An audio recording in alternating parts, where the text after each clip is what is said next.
17 April 1997 ଓଡ଼ିଶାର ରାଜନୀତି ଏକ ନୂଆ ସୂର୍ଯ୍ୟକୁ ଦେଖିଲା। ଏହି ଦିନ ଓଡ଼ିଶାରେ ଏକ ପୁରୁଣା ଯୁଗର ଶେଷ ହେଲା ଏବଂ ରାଜ୍ୟକୁ ସମ୍ଭାଳିବାର ଆଶା ଯେଉଁ ଲୋକଙ୍କ ଉପରେ ରଖାଯାଇଥିଲା ସେ ଥିଲା ଏକ ସାଧାରଣ ଲୋକ। ଏମିତି ଏକ ବ୍ୟକ୍ତି ଯାହାର ପଲିଟିକ୍ସ ସହ ଦୂର ଦୂର ପର୍ଯ୍ୟନ୍ତ କୌଣସି ସମ୍ପର୍କ ନଥିଲା। ଓଡ଼ିଶାକୁ ସମ୍ଭାଳିବା ତ ଛାଡ଼ନ୍ତୁ, ସେ ତ ଏହି ରାଜ୍ୟର ଭାଷାକୁ ମଧ୍ୟ ଜାଣିନଥିଲା। ସେ ତାଙ୍କ ଯୁବାବସ୍ଥା ଆମେରିକାର ନ୍ୟୁୟର୍କରେ କାଟିଥିଲେ। ମଧ୍ୟବୟସ୍କ ପର୍ଯ୍ୟନ୍ତ ସେ କେବଳ ଜିନ୍ସ ଏବଂ ଟି ସାର୍ଟ ପିନ୍ଧି ମଜା କରୁଥିଲେ। କିନ୍ତୁ ପରେ ରାଜନୀତିରେ ଏପରି ଭାବେ ଆସିଲେ ଯେ ନେତାଙ୍କ ସଫେଦ କୁର୍ତ୍ତା ପାଜାମା ହିଁ ତାଙ୍କ ସାଥୀ ହୋଇଗଲା। ଲୋକମାନେ ଭାବିଲେ ଯେ ବାଧ୍ୟତାରେ ରାଜନୀତିରେ ପାଦ ରଖିଥିବା ଏହି ଯୁବକ କେତେ ସମୟ ଯାଏଁ ଶାସନ କରିପାରିବ। କିନ୍ତୁ ସତରେ ଯେତେବେଳେ ସେ ରାଜ୍ୟକୁ ସମ୍ଭାଳିଲେ, ଏପରି ସମ୍ଭାଳିଲେ ଯେ 2 ଦଶକ ପର୍ଯ୍ୟନ୍ତ କେହି ବି ତାଙ୍କୁ ତାଙ୍କ କୁର୍ସିରୁ ହଟାଇ ପାରିଲେ ନାହିଁ। ଏହି କାହାଣୀ ହେଉଛି ଓଡ଼ିଶାର ଆକ୍ସିଡେଣ୍ଟାଲ ଚିଫ ମିନିଷ୍ଟର ନବୀନ ପଟ୍ଟନାୟକଙ୍କ, ଯିଏକି ଜିରୋରୁ ତାଙ୍କର ପଲିଟିକ୍ସ କ୍ୟାରିୟରକୁ ଆରମ୍ଭ କରିଥିଲେ ଏବଂ କେବଳ କିଛି ବର୍ଷ ମଧ୍ୟରେ ଓଡ଼ିଶାକୁ ସେ ଏମିତି ତାଙ୍କ ରଙ୍ଗରେ ରଙ୍ଗି ଦେଲେ ଯେ ସେ ଓଡ଼ିଶାର ସବୁଠାରୁ ପ୍ରିୟ ନେତା ହୋଇଗଲେ। ଏବେ ପ୍ରଶ୍ନ ଆସୁଛି ଯେ ସେ ଏମିତି କିପରି କରିପାରିଲେ? କିପରି ଏକ ସାଧାରଣ ପିଲା ଓଡ଼ିଶାର ରାଜନୀତିର ହିରୋ ବନିଗଲା ଏବଂ ତାଙ୍କୁ ସତ୍ତାରୁ ହଟାଇବା ପାଇଁ ବିଜେପିଙ୍କୁ କେତେ ପରିଶ୍ରମ କରିବାକୁ ପଡ଼ିଲା। ଆରମ୍ଭ ମଜବୁରରେ କରିଥିଲେ, କିନ୍ତୁ ଏବେ ମଜା ଆସୁଛି। ଗୁଡୁ ଭାଇଙ୍କର ଏହି ଲାଇନ ଯଦି ଇଣ୍ଡିଆନ ପଲିଟିକ୍ସରେ କାହା ଉପରେ ସଠିକ ବସେ ତେବେ ସେ ହେଉଛନ୍ତି ନବୀନ ପଟ୍ଟନାୟକ। ଏହି ନାମ, ଏହି ମୁହଁ ଏବଂ ଏହି ରାଜନୀତିର ଦଲଦଲରେ ପଡ଼ିଥିଲେ ମଜବୁରୀରୁ, କିନ୍ତୁ ଏହାର ରଙ୍ଗରେ ଏମିତି ରଙ୍ଗିଲେ ଯେ ଆଉ ବାହାରି ପାରିଲେ ନାହିଁ। ଏବଂ ବାହାରି ପାରିବେ ମଧ୍ୟ କିପରି ଯେତେବେଳେ ତାଙ୍କର ପରିବାରର ସହିତ ରାଜନୀତି ଜଡ଼ିତ ଥିଲା। ବାସ୍ତବରେ ନବୀନ ପଟ୍ଟନାୟକଙ୍କ ପିତା ବିଜୁ ପଟ୍ଟନାୟକ ନିଜେ 2 ଥର ଓଡ଼ିଶାର ମୁଖ୍ୟମନ୍ତ୍ରୀ ଥିଲେ। ଓଡ଼ିଆ ଲୋକେ ତାଙ୍କୁ କଳିଙ୍ଗ ଷଣ୍ଢ ବୋଲି କହୁଥିଲେ, କାରଣ ସେ କେବଳ ମାତ୍ର ଏକ ମୁଖ୍ୟମନ୍ତ୍ରୀ ହିଁ ନଥିଲେ, ବରଂ ତାଙ୍କର ଲୋକପ୍ରିୟତା 1940 ଦଶକରୁ ଆରମ୍ଭ ହୋଇଥିଲା।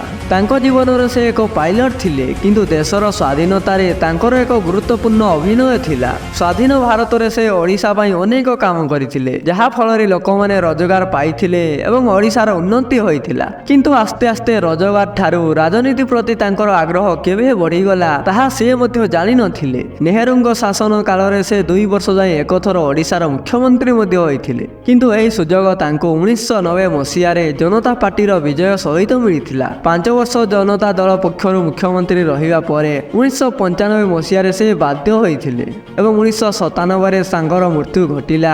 ଏଠାରୁ ବିଜୁ ପଟ୍ଟନାୟକ ରାଜନୀତିକୁ ବିଦାୟ ଦେଇଥିଲେ।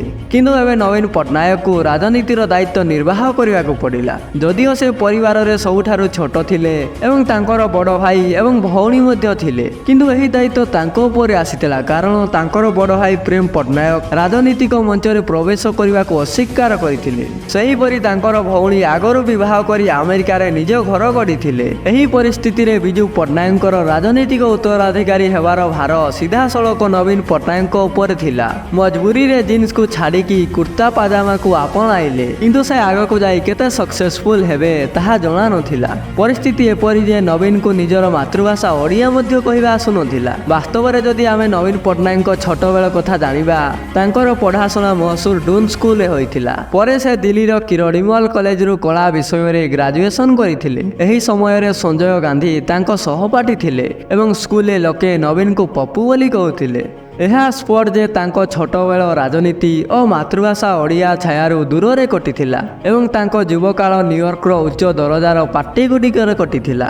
ଏହି କାରଣରୁ ତାଙ୍କୁ ଓଡ଼ିଆ ଭାଷା କହିବା ଆସୁନଥିଲା ଏବଂ ଏହା ହିଁ ତାଙ୍କର ସବୁଠାରୁ ବଡ଼ ଦୁର୍ବଳତା ଥିଲା। ମୁଁ ଏପରି କହିବାର କାରଣ ହେଉଛି ଓଡ଼ିଶା ଭାରତର ପ୍ରଥମ ଏମିତି ରାଜ୍ୟ ଯାହାର ଗଠନ ଭାଷାକୁ ଆଧାର କରି ହୋଇଥିଲା। ଏହି ପରିସ୍ଥିତିରେ ତାଙ୍କ ପ୍ରତି ଏହି ଆଶା ରହିଥିଲା ଯେ ସେ ଅନ୍ତତଃ ନିଜ ଭାଷାକୁ ଜାଣିବେ। କିନ୍ତୁ ତାଠାରୁ ବିପରୀତ ଯେତେବେଳେ ସେ ଉଦ୍ବୋଧନ ଦେବାକୁ ଯାଉଥିଲେ, ସେ ରୋମାନ ଅକ୍ଷରରେ ଲେଖା ହୋଇଥିବା ଲାଇନକୁ ଓଡ଼ିଆରେ ପଢ଼ୁଥିଲେ। ଏହା ସହିତ ଆମେ କହିପାରିବା ଯେ ଏହା ତାଙ୍କର ଏକମାତ୍ର ଦୁର୍ବଳତା ଥିଲା। କିନ୍ତୁ ଆଶ୍ଚର୍ଯ୍ୟର ବିଷୟ ହେଉଛି ଓଡ଼ିଶାର ଲୋକମାନେ ନବୀନ ପଟ୍ଟନାୟକଙ୍କର ଏହି ଆଦାକୁ ପସନ୍ଦ କରିଥିଲେ। ସ୍ପଷ୍ଟ ହେଉଛି ରାଜନୀତି ତାଙ୍କ ରକ୍ତରେ ଥିଲା। ସେଥିପାଇଁ ତ ସେ ଓଡ଼ିଶାକୁ ଆସିବା ପରେ ତାଙ୍କର ଏକ ପରିଚୟ ରହିଲା ଯେ ସେ ବିଜୁ ପଟ୍ଟନାୟକଙ୍କର ପୁଅ ଏବଂ ପୁଅ ମଧ୍ୟ ପିତାଙ୍କ ବିରାସତକୁ ସଂରକ୍ଷଣ କରିବା ପାଇଁ ସେହି ବାକ୍ୟକୁ କହିଲେ ଯାହା ବଡ଼ ବଡ଼ ରାଜନେତାମାନେ ମଧ୍ୟ କହିପାରୁନଥିଲେ। ସେ କହିଲେ, ବିରାସତରେ ମୁଁ ପିତାଙ୍କର ଜନତା ପ୍ରତି ଦାୟିତ୍ୱଗୁଡ଼ିକୁ ପାଇଛି, ସେମାନଙ୍କର ବିଶେଷ ଅଧିକାରକୁ ନୁହେଁ। ତାଙ୍କର ଏହି କଥା ଲୋକ ହୃଦୟରେ ସ୍ଥାନ ନେଇଗଲା ଏହି କଥା ମାଧ୍ୟମରେ ନବୀନ ପଟ୍ଟନାୟକ ଏହା ପ୍ରକାଶ କରିବାକୁ ଚେଷ୍ଟା କରିଥିଲେ ଯେ ସେ ନିଜ ପିତାଙ୍କର ମର୍ମ ପଥରେ ଅଗ୍ରସର ହେବେ। ସେଥିପାଇଁ ଯେତେବେଳେ ସେ 1997 ମସିହାରେ ଆସ୍କାରୁ ଲୋକସଭା ନିର୍ବାଚନରେ ଠିଆ ହେଲେ ସେ ବହୁତ ସହଜରେ ଜିତିଗଲେ। ଏହି ଜିତ୍ ସହିତ ନବୀନ ପଟ୍ଟନାୟକ ଜନତା ଦଳରୁ ଜଣେ ରାଜନେତା ଭାବେ ସ୍ଥାପିତ ହେଲେ। କିନ୍ତୁ ପରବର୍ତ୍ତୀ ବର୍ଷ ଲୋକସଭା ନିର୍ବାଚନ ପୂର୍ବରୁ ସେ ନିଜର ଏକ ନୂଆ ଦଳ ଗଠନ କଲେ ଏବଂ ତାହାର ନାମ ଦେଲେ ବିଜୁ ଜନତା ଦଳ। 1998ର ନିର୍ବାଚନ ସେ ନିଜ ଦଳରୁ ଲଢ଼ିଲେ। ଯେତେବେଳେ ଅଟଳ ବିହାରୀ ବାଜପେୟୀ ପ୍ରଧାନମନ୍ତ୍ରୀ ହେଲେ ସେତେବେଳେ ସେ ଗଠବନ୍ଧନ ସହଯୋଗୀ ଭାବେ ସେହି ସରକାରର ଅଂଶ ଏବଂ ପରେ ମନ୍ତ୍ରୀ ହେଲେ। ଆପଣ ବିଶ୍ୱାସ କରିବା ନାହିଁ ଯେ ସେତେବେଳେ ଲୋକମାନେ କହୁଥିଲେ ଯେ ନବୀନ ପଟ୍ଟନାୟକ ରାଜନୀତିରେ ଜଣେ ମିସାଲ ଅଟନ୍ତି। ଦେଶରେ ତାଙ୍କ ପରି ଆହୁରି କେତେକ ରାଜନେତା ଅଛନ୍ତି। କୁହାଯାଏ ଯେତେବେଳେ ନବୀନ ପଟ୍ଟନାୟକ ରାଜ୍ୟର ମୁଖ୍ୟମନ୍ତ୍ରୀ ହେଲେ ସେ ବିଜୟ ମହାପାତ୍ରଙ୍କ ଟିକେଟ କାଟିଦେଲେ, ଯିଏ ଦଳର ଦ୍ୱିତୀୟ ସ୍ଥାନର ନେତା ଥିଲେ। ଖୁବ୍ କମ୍ କଥା କହିବାରେ ପରିଚିତ ନବୀନ ପଟ୍ଟନାୟକ ତାଙ୍କର ରାଜନୈତିକ ପ୍ରତିଦ୍ୱନ୍ଦ୍ୱୀଙ୍କୁ ଚୁପଚାପ ହରାଇଦେଲେ ଏବଂ ଲୋକମାନେ ଏହି କାରଣରୁ ତାଙ୍କୁ ଖୁବ୍ ପସନ୍ଦ କରିବାକୁ ଲାଗିଲେ। ତାଙ୍କ ରାଜନୈତିକ କ୍ୟାରିୟରରେ ସବୁଠାରୁ ବଡ଼ ପରିବର୍ତ୍ତନ 1999 ମସିହାରେ ଆସିଲା, ଯେତେବେଳେ ଓଡ଼ିଶାରେ ଏକ ଭୟାନକ ତୁଫାନ ଆସିଲା। ଏହି ପ୍ରାକୃତିକ ଦୁର୍ଘଟଣା ଓଡ଼ିଶାରେ ବଡ଼ ହାନି ପହଞ୍ଚାଇଲା। ପ୍ରାୟ 10,000 ଲୋକ ମୃତ୍ୟୁବରଣ କରିଥିଲେ ଏବଂ ଅନେକ ଲୋକ ଘରହୀନ ହୋଇଗଲେ। ଅର୍ଥାତ୍ ଯେଉଁ ଗରିବ ଓଡ଼ିଶା ଚାଲିବା ଶିଖୁଥିଲା ତାହା ମଧ୍ୟ ହାତରୁ ଖସିଗଲା। ଏହି ଘଟଣା ନବୀନଙ୍କୁ ଏକ ବଡ଼ ଧକ୍କା ଦେଇଥିଲା। ତାଙ୍କ ଭିତରେ ଥିବା ରାଜନେତା ଜାଗି ଉଠିଲା। ରାଜ୍ୟରେ ଏତେ ସମସ୍ୟା ଦେଖି ସେ ଏକ ହେଲିକପ୍ଟରରେ ମୟୂରଭଞ୍ଜ ଜିଲ୍ଲାରେ ଥିବା ଠାକୁରମୁଣ୍ଡାରେ ପହଞ୍ଚିଗଲେ। ହେଲିକପ୍ଟରରେ ବସିବା ଆଗରୁ ଏବଂ ଠାକୁରମୁଣ୍ଡା ପହଞ୍ଚିବା ପୂର୍ବରୁ ନବୀନ ପଟ୍ଟନାୟକଙ୍କ ନିକଟକୁ ଏକ ଚିଠି ପହଞ୍ଚିଲା, ଯାହା ଉପରେ ଇଂରାଜୀରେ ବଡ଼ ବଡ଼ ଅକ୍ଷରରେ ଲେଖା ଥିଲା। ସେ ଏହି ଶବ୍ଦକୁ ପଢ଼ିଲେ, ରଟିଲେ ଏବଂ ସେ ପର୍ଯ୍ୟନ୍ତ ପଢ଼ିଲେ ଯେପର୍ଯ୍ୟନ୍ତ ଏହି ଶବ୍ଦ ତାଙ୍କର ମୁହଁରେ ନ ଆସିଗଲା। ପରେ ଯେତେବେଳେ ସେ ଠାକୁରମୁଣ୍ଡା ପହଞ୍ଚିଲେ, ମୋ ବାପାକୁ ଠାକୁରମୁଣ୍ଡା ବହୁତ ପ୍ରିୟ ଥିଲା। ଏହା ଶୁଣିବା ମାତ୍ରେ ହିଁ ଦର୍ଶକ ନବୀନ ପଟ୍ଟନାୟକ ଜିନ୍ଦାବାଦ ବୋଲି ନାରା ଲଗାଇଦେଲେ। ପରେ ନବୀନ ପଟ୍ଟନାୟକ ପୁଣି କହିଲେ, ମୋ ବାପା କହିଥିଲେ ପୁଅ ଠାକୁରମୁଣ୍ଡାକୁ ନିଶ୍ଚୟ ଯିବୁ। ଏତିକି ଶୁଣିବା ମାତ୍ରେ ହିଁ ଜନତା ଜୟ ଜୟକାର କରିବାକୁ ଲାଗିଲେ। ଜନତା ଭାବିଲେ ଯେ ବିଜୁ ପଟ୍ଟନାୟକଙ୍କୁ ଠାକୁରମୁଣ୍ଡା ପ୍ରକୃତରେ ବହୁତ ପସନ୍ଦ ଥିଲା ଏବଂ ସେ ତାଙ୍କ ପୁଅଙ୍କୁ ଏହା ଉଲ୍ଲେଖ କରିଥିଲେ। କିନ୍ତୁ ଏହା କେବଳ ଏକ ରାଜନୈତିକ ଚାଲ ଥିଲା ଯାହା ନବୀନ ପଟ୍ଟନାୟକଙ୍କ ଠାରୁ ଆସିଥିଲା। ନବୀନ ପଟ୍ଟନାୟକ ଯେତେବେଳେ ପରବର୍ତ୍ତୀ ରାଲି କରିବାକୁ କେନ୍ଦ୍ରାପଡ଼ା ଗଲେ ସେ ଏହି କଥାକୁ ପୁନରାବୃତ୍ତି କଲେ। ମୋ ବାପାଙ୍କୁ କେନ୍ଦ୍ରାପଡ଼ା ବହୁତ ପ୍ରିୟ ଥିଲା। ସେ କହିଥିଲେ ଯେ ପୁଅ କେନ୍ଦ୍ରାପଡ଼ାକୁ ତୁ ନିଶ୍ଚୟ ଯିବୁ। ସେତେବେଳେ ଆଜିର ସୋଶାଲ ମିଡ଼ିଆ ନଥିଲା ଯେ କେହି କହିଥିବା କଥା ବହୁତ ଶୀଘ୍ର ଭାଇରାଲ ହୋଇପାରିଥାନ୍ତା। ତେଣୁ ନବୀନ ପଟ୍ଟନାୟକ ଯେଉଁଠାକୁ ବି ଯାଉଥିଲେ ସେ କହୁଥିଲେ ଯେ ସେ ଅଞ୍ଚଳ ତାଙ୍କ ପିତାଙ୍କୁ ବହୁତ ପ୍ରିୟ ଥିଲା ଏବଂ ସେ ସେହି ଅଞ୍ଚଳକୁ ଯିବାକୁ କହିଥିଲେ। ନବୀନ ପଟ୍ଟନାୟକ ଏହି କଥାକୁ ବାରମ୍ବାର କହୁଥିଲେ। ଫେବୃଆରୀ 2000 ମସିହାରେ ଓଡ଼ିଶାରେ ବିଧାନସଭା ନିର୍ବାଚନ ହେଲା। ତାପରେ ନବୀନ ପଟ୍ଟନାୟକଙ୍କ ଦ୍ୱାରା ତିଆରି ହୋଇଥିବା ପାର୍ଟି ବିଜୁ ଜନତା ଦଳ ଏକାକୀ 68ଟି ଆସନରେ ଜିତିଗଲା। ସହଯୋଗୀ ବିଜେପି 38ଟି ଆସନ ଜିତିଲା। ତାପରେ ନବୀନ ପଟ୍ଟନାୟକ କେନ୍ଦ୍ରର ରାଜନୀତିରୁ ଓଡ଼ିଶାର ରାଜନୀତିକୁ ଆସିଗଲେ ଏବଂ ଓଡ଼ିଶାର ମୁଖ୍ୟମନ୍ତ୍ରୀ ହେଲେ। ଏଥିରେ ତାଙ୍କୁ ସହଯୋଗ କଲା ଭାରତୀୟ ଜନତା ପାର୍ଟି। ଏହି ପାର୍ଟିର ସହାୟତାରେ ନବୀନ ପଟ୍ଟନାୟକ ତାଙ୍କର ସରକାରକୁ ତିଆରି କରିପାରିଥିଲେ। ଯଦିଓ ଏହା ପ୍ରଥମ ଥିଲା ଯେତେବେଳେ ବିଜେପି ଓ ବିଜେଡି ଗଠବନ୍ଧନ ସରକାର ତିଆରି କରିଥିଲେ, କିନ୍ତୁ ଏହି ଗଠବନ୍ଧନ ଲମ୍ବା ଚାଲିବାକୁ ଥିଲା କାରଣ ନବୀନ ପଟ୍ଟନାୟକ ଜନତାଙ୍କ ସମ୍ମୁଖରେ ଏକ ସଫଳ ନେତା ଭାବରେ ଉଭରି ଆସୁଥିଲେ। ସେତେବେଳେ ଏକ କଥା ବି ଖୁବ୍ ପ୍ରଚଳିତ ଥିଲା ଯେ ସେ ବହୁତ କମ୍ କଥା କହୁଥିବା ଭାରତର ଏକମାତ୍ର ନେତା ଥିଲେ। ଏହା ତାଙ୍କର ମୃଦୁଭାଷୀ ଶିଷ୍ଟ ବ୍ୟବହାର ଥିଲା ଯାହାକି ଲୋକଙ୍କୁ ବହୁତ ପସନ୍ଦ ଆସିଲା। ନିଃସନ୍ଦେହ ଏହି କାରଣରୁ ସେ ଏତେ ବର୍ଷ ଧରି ଓଡ଼ିଶାରେ ଶାସନ କରିପାରିଲେ। କିନ୍ତୁ ଏହା ନୁହେଁ ଯେ ସେମାନଙ୍କ ସରକାର ସେମାନଙ୍କ କାର୍ଯ୍ୟକାଳରେ ସବୁଦିନ ନିର୍ମଳ ରହିଲା। ଅନେକ ସମୟରେ ନବୀନ ପଟ୍ଟନାୟକ ସରକାର ବିବାଦରେ ଫସିଗଲେ। ବିଶେଷତଃ ଖଣି ଘୋଟାଲା, ଚିଟଫଣ୍ଡ ଘୋଟାଲା ଏବଂ ଲ ଆଣ୍ଡ ଅର୍ଡରକୁ ନେଇ ତାଙ୍କୁ କ୍ରିଟିସାଇଜ ବି କଲେ ଏବଂ ଏମିତି ସ୍କାମରେ ଫସିବା ଦ୍ୱାରା ଲୋକଙ୍କର ଭରସା କିଛି ହ୍ରାସ ପାଇଲା। କିନ୍ତୁ ଏହି ସବୁ କଥା ଥିଲେ ମଧ୍ୟ ନବୀନ ପଟ୍ଟନାୟକଙ୍କର ଲୋକପ୍ରିୟତାରେ କୌଣସି ବି ହ୍ରାସ ଆସିଲା ନାହିଁ। ଲୋକମାନେ ସେମାନଙ୍କୁ ତାଙ୍କର ପିତାଙ୍କ ନାମରେ ଏବଂ ଜଣେ ସରଳ ରାଜନେତା ଭାବରେ ପସନ୍ଦ କରିଥିଲେ। ଏହା ପାଇଁ କେଉଁଠି ନା କେଉଁଠି ସେମାନଙ୍କର କାର୍ଯ୍ୟକାଳରେ ଗରିବ ଲୋକଙ୍କ ପାଇଁ ଆରମ୍ଭ ହୋଇଥିବା କାର୍ଯ୍ୟକ୍ରମ ବହୁତ ଉପକାର ହୋଇଥିଲା। ଯଦିଓ ସେ ତାଙ୍କର ନିଜ ଅଞ୍ଚଳରେ ମାଇଗ୍ରେସନ ଭଳି ବଡ଼ ଇସ୍ୟୁର ସମାଧାନ ଖୋଜି ପାରିଲେ ନାହିଁ, କିନ୍ତୁ ତଥାପି 2000 ମସିହାରେ ବିଜେପି ସହ ବିଜେଡିର ଗଠବନ୍ଧନ ଜିତିବା ପରେ ଏକ ଲମ୍ବା ସମୟ ପର୍ଯ୍ୟନ୍ତ ଏହି ଗଠବନ୍ଧନ ଚାଲି ରହିଲା। ନିଜେ 2004 ମସିହାରେ ବିଜେଡି ବିଜେଡି ଏବଂ ବିଜେପି ମଧ୍ୟରେ ଲୋକସଭା ଏବଂ ବିଧାନସଭା ନିର୍ବାଚନ ପାଇଁ ଗଠବନ୍ଧନ ହେଲା। ପୁଣି ଥରେ ଗଠବନ୍ଧନକୁ ବହୁମତ ମିଳିଲା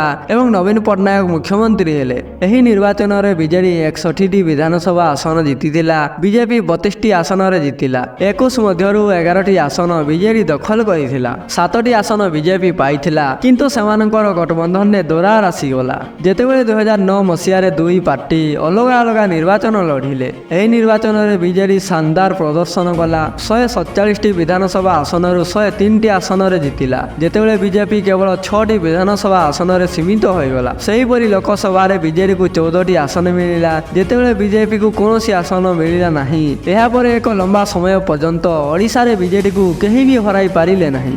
ସେ ଜଣେ ରାଜାଙ୍କ ଭଳି ସତ୍ତାରେ ବସି ରହିଲେ। କିନ୍ତୁ ଏବେ 2024 ମସିହାରେ ନବୀନଙ୍କୁ ଓଡ଼ିଶାରେ ଏମିତି ଏକ ଝଟକା ଲାଗିଲା କି ତାଙ୍କ କିଲା ଗୋଟେ ଦିନରେ ଧସି ପଡ଼ିଲା।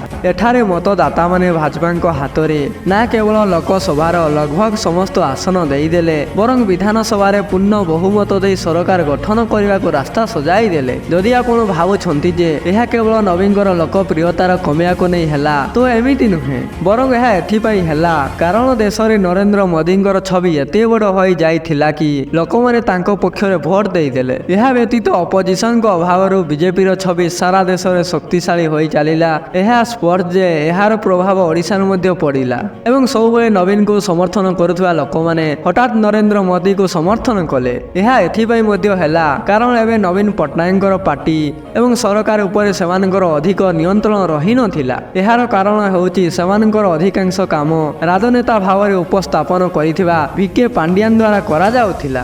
ଅସଲରେ ସତ୍ତାରେ ରହିବା ବେଳେ ପାଣ୍ଡିଆନ ନବୀନ ପଟ୍ଟନାୟକଙ୍କ ପସନ୍ଦିତା ଥିଲେ ଏବଂ ସେ ବିଜେଡିର ଅଭିଯାନକୁ ବୃହତ ପରିମାଣରେ ଆଗାଇ ନେଇଥିଲେ, ଯେତେବେଳେ କି ନବୀନ କାର୍ଯ୍ୟକଳାପରୁ ବହୁତ ଥର ଅନୁପସ୍ଥିତ ରହୁଥିଲେ। ଏପରି ସ୍ଥିତିରେ ଲୋକସଭା ନିର୍ବାଚନ ପୂର୍ବରୁ ଲୋକମାନେ ଭାବିଲେ ଯେ ନବୀନଙ୍କ ସରକାରକୁ ଭୋଟ ଦେବାର ଅର୍ଥ ବିଜେଡିର ଜିତ ହେବ ନାହିଁ, ବରଂ ସତ୍ତାରେ ପାଣ୍ଡିଆନଙ୍କ ପୁନର୍ବାସ ହେବ। ଏହାକୁ ଧ୍ୟାନରେ ରଖି ସେମାନେ ନବୀନଙ୍କ ବଦଳରେ ମୋଦିଙ୍କୁ ଚୟନ କରିବାକୁ ଠିକ୍ ଭାବିଲେ। ଅବଶ୍ୟ ଏହା କହିବା ଆବଶ୍ୟକ ଯେ ଓଡ଼ିଶାରେ ବିଜେପିର ଜିତ ପାଇଁ କେନ୍ଦ୍ରୀୟ ରେଳମନ୍ତ୍ରୀ ଅଶ୍ୱିନୀ ବୈଷ୍ଣବଙ୍କ ଭୂମିକା ବିଶେଷ ମହତ୍ତ୍ୱପୂର୍ଣ୍ଣ ମନାଯାଏ। କାରଣ ପ୍ରାୟ 28 ବର୍ଷ ପୂର୍ବେ ସେ ଓଡ଼ିଶା କାର୍ଡର ପ୍ରଶାସନିକ କର୍ମଚାରୀ ଥିଲେ। ସେ ଏଠାରେ ଜମିନୀୟ ଭାବେ ଜଡ଼ିତ ଥିଲେ। ଲମ୍ବା ସମୟ ଯାଏଁ ସେ ଏଠାରେ ଥିବା କାରଣରୁ ରାଜ୍ୟରେ ଦୁର୍ଦ୍ଧ ଧାରଣୀ ଗଠନ କରିପାରିଥିଲେ। ଏଠାରେ ପ୍ରତ୍ୟେକ ଆସନ ପାଇଁ ଭିନ୍ନ ରଣନୀତି ପ୍ରସ୍ତୁତ କରିବାରେ ମଧ୍ୟ ତାଙ୍କର ଭୂମିକା ଦୃଢ଼ ଥିଲା। ଏହା ସହଜ ଭାବରେ ସୂଚନା ଦେଉଛି ଯେ ଓଡ଼ିଶାରେ ଜିତର କାହାଣୀ ବିଜେପି ନିଜ ପାଇଁ ଲେଖିଥିଲା। କିନ୍ତୁ ଏହି ଜିତ ସହିତ ଯେଉଁ ଅନ୍ୟ ଏକ କାମ ହେଲା ତାହା ହେଉଛି ନବୀନଙ୍କ ସତ୍ତାରୁ ବିଦାୟ। ଆଶ୍ଚର୍ଯ୍ୟକର ଘଟଣା ଏହା ଯେ ଏକ ସମୟରେ ଯେଉଁ ବିଜେପି ନବୀନଙ୍କୁ ଆସନରେ ବସାଇଥିଲା ଏବଂ ତାଙ୍କର ଉଦୟ ପାଇଁ ସମର୍ଥନ ଦେଇଥିଲା, ସେହି ବିଜେପି ଆଜି ତାଙ୍କୁ ରାଜନୀତିରୁ ବିଦାୟ ମଧ୍ୟ ଦେଇଦେଇଛି। ବିଜେଡିର ଏମିତି କ'ଣ ତ୍ରୁଟି ଥିଲା ଯାହା ତାଙ୍କୁ ମହଙ୍ଗା ପଡ଼ିଲା? ଆମକୁ କମେଣ୍ଟ ସେକ୍ସନରେ ନିଶ୍ଚିତ ଜଣାନ୍ତୁ। ଯଦି ଏହି ଭିଡ଼ିଓଟି ଆପଣଙ୍କୁ ପସନ୍ଦ ହୋଇଛି ତେବେ ଏହାକୁ ଆପଣଙ୍କ ସାଙ୍ଗମାନଙ୍କ ସହ ସେୟାର କରନ୍ତୁ। ମୁଁ ଜାଣିଛି ଆପଣମାନେ ଭିଡ଼ିଓ ଦେଖିଲେ କିନ୍ତୁ ଛୋଟ ୟୁଟ୍ୟୁବର ବୋଲି ଆପଣମାନେ ସବସ୍କ୍ରାଇବ୍ କରିବେ ନାହିଁ। ଯଦି ଏହି ଭିଡ଼ିଓରୁ କିଛି ଶିଖିବାକୁ ମିଳିଥିବ ତ ଦୟାକରି ଚ୍ୟାନେଲକୁ ସବସ୍କ୍ରାଇବ୍ କରିଦିଅନ୍ତୁ ଏବଂ ଶେଷ ପର୍ଯ୍ୟନ୍ତ ଦେଖିଥିବାରୁ ଆପଣଙ୍କୁ ଅଶେଷ ଅଶେଷ ଧନ୍ୟବାଦ। ଜୟ ଶ୍ରୀରାମ।